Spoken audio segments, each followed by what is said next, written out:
Number 6 on the list is ex-billionaire kingpin Samuel Knowles, better known as 90. A Bahamian designated by the White House as an international drug kingpin was sentenced to 35 years in prison by a federal court judge.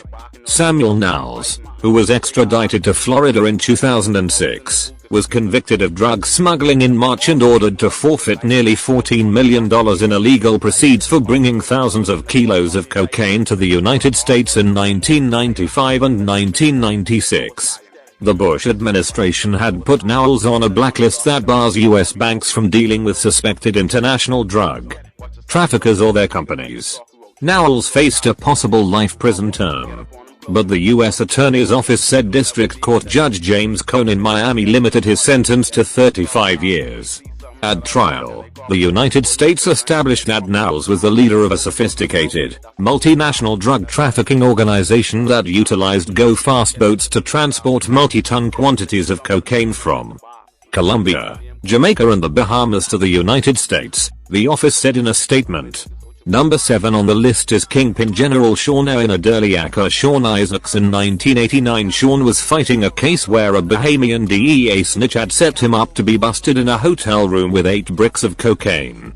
Back then the DEA snitch was a good friend of Shawn's childhood friend and right-hand man Greg Culmer, but none of them knew the guy was a snitch. Well, one thing led to another and Shawn was set up and arrested in a Crystal Palace hotel suite with 8 keys.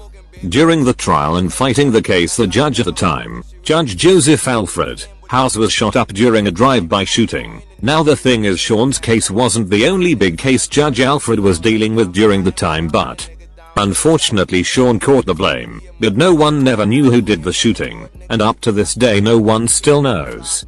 Shawn lost the case, was sentenced and did a few years in Fox Hill prison for the 8 kilos. I guess that was the system's way of slowing him down, but for how long? See, once you get set up and you still gotta do the time, then it's a whole different story. It's like a trap and bait kind of thing.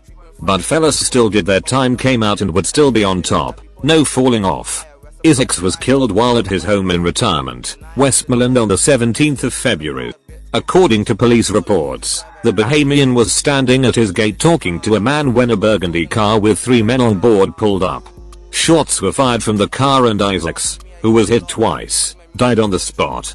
Number 8 on the list is drug street thug Ronaldo Crack Teeth Bastion. Crack Teeth was once a recaptured prisoner who was acquitted on Monday, the 10th of May 2010. 12 a.m. jurors acquitted Ronaldo Bastion of charges of armed robbery, rape, kidnapping, and receiving.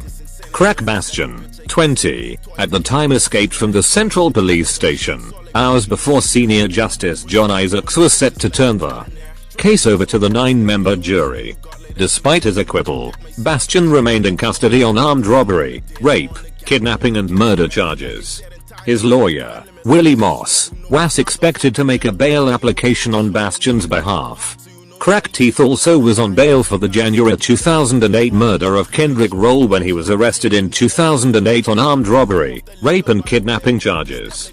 Number 9 on this list is drug lord E&I reporter of the notorious Tiger Nation gang. E&I reporter, 45, of Star Estates, made his first appearance before Chief Magistrate Andrew Forbes in the murder of O'Neal Marshall, a prospective witness in the abetment to murder trial of Stephen Dye Stubbs and Giovanni Roberts. Marshall had been placed in protective custody, but he reportedly left the program. It is unclear if his murder was connected to his proposed testimony. Marshall's bullet-riddled body was found in a car in the parking lot of the abandoned building that once housed City Meat Market on Market Street around 1 a.m. on the 1st of May 2016. More on Ian in part 2. Number 10 on the list is henchman Lance Cartwright, better known as Lance Jr. of DSNA Pinewood Gardens resident accused of a triple shooting that killed a 10-year-old girl, is behind bars. DeLanzo Cartwright Jr. of Avocado Street faced 2 counts of murder and 1 count of murder when he appeared before Chief Magistrate Joyanne. The charges stem from the 29th of May shooting at Iguana Way in Bel Air Estates that resulted in the death of Perrin Bain, 33, and Laurentia Walks, 10. Police said 3 gunmen emerged from a gold car and opened fire, striking 3 people. Bain died at the scene. Little Laurentia, a 5th grader at Sybil Strachan Primary, died in hospital on the 7th of June. The third shooting victim, Leroy Sands, remains in stable condition at hospital, according to police. Cartwright's father, Delanzo Lance Cartwright Sr., was fatally shot in Pinewood Gardens on the 10th of March, 2017. His brothers Malik and Delano Cartwright were gunned down at a Supercuts barbershop on Jerome Avenue the 9th of June, 2018. More details on Lance Jr. in part 2. That's it for this video. Just remember there's many more assassins, drug lords and notorious kingpins all throughout the Bahamas. So if you all want me to drop part 2 of these guys, just let me know in the comments. Make sure you like or dislike, comment and subscribe. Body out on Nike. Y'all niggas ain't no killers, y'all niggas just be dyking.